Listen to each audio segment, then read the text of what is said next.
ეს ყველაფერი, რადგან საუბრობთ, ეს არის ესეთი mindfulness based stress reduction therapy არსებობს, ანუ სტრესის შემცირების თერაპია, რომელიც სხვადასხვა კლინიკებში გამოიყენება და ნახეთ, აი იოგას იქაც კი იყენებენ და ამ ტექნიკებს ზუსტად და ძალიან მნიშვნელოვანია, იმიტომ რომ ადამიანს უმჯობესებს არა მარტო უბრალოდ რაღაც განწყობას თუ ასე შემდეგ, მაგაზე არ არის. ფიზიკური ტკივილის გაშვებამდეც კი მიდის, იმიტომ რომ ეგ არის ძალიან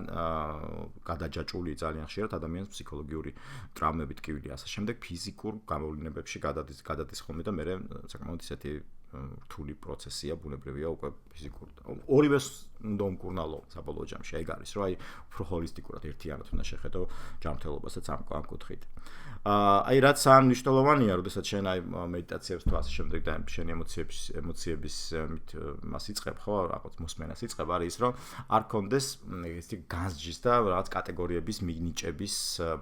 როგორ თქვა ეს არ აყვეთ ამ ცდუნებას რომ ახლა ეს ფიქრი ცუდი მოვიდა ეს ფიქრი კარგი მოვიდა ეს ფიქრი საერთოდ არა აქვს მაგას მნიშვნელობა არანაირი მნიშვნელობა არ აქვს რაღაც კატეგორია ეს ფიქრი მოვიდა ოკეი როგორც ღრუბელი ისევე გადავა ეგ ფიქრი ახლა სხვა ფიქრი გაჩნდება და ნუ შეგაცდეთ ის ფაქტი რომ თავდაპირველად მედიტაციისას ვინც პირველად ცდილობს ხო ძალიან ბევრი ფიქრი მოდის და ფიქრები და აი მე არ შემიძლია მედიტაცია მე ვერ ვაჩერებ თავს და მე რაღაც დროს მაშვებიან გონებაში რომ მალე გავიდეს ეს 10 წუთი სატანჯორია ხოლმე და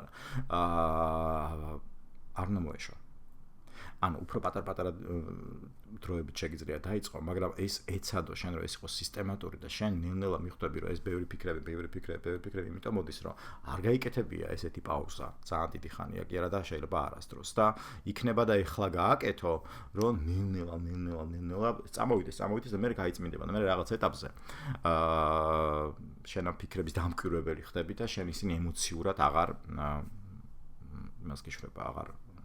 კი არ გძაბავს, ხვდები რომ გამტარი ხარ, ხვდები რომ დამკვირვებელი ხარ. ესეთი ძალიან საინტერესო ფილოსოფიური მიდგომა აქვს იოგას და ძალიან კარგი ფსიქოლოგიური მათ შორის.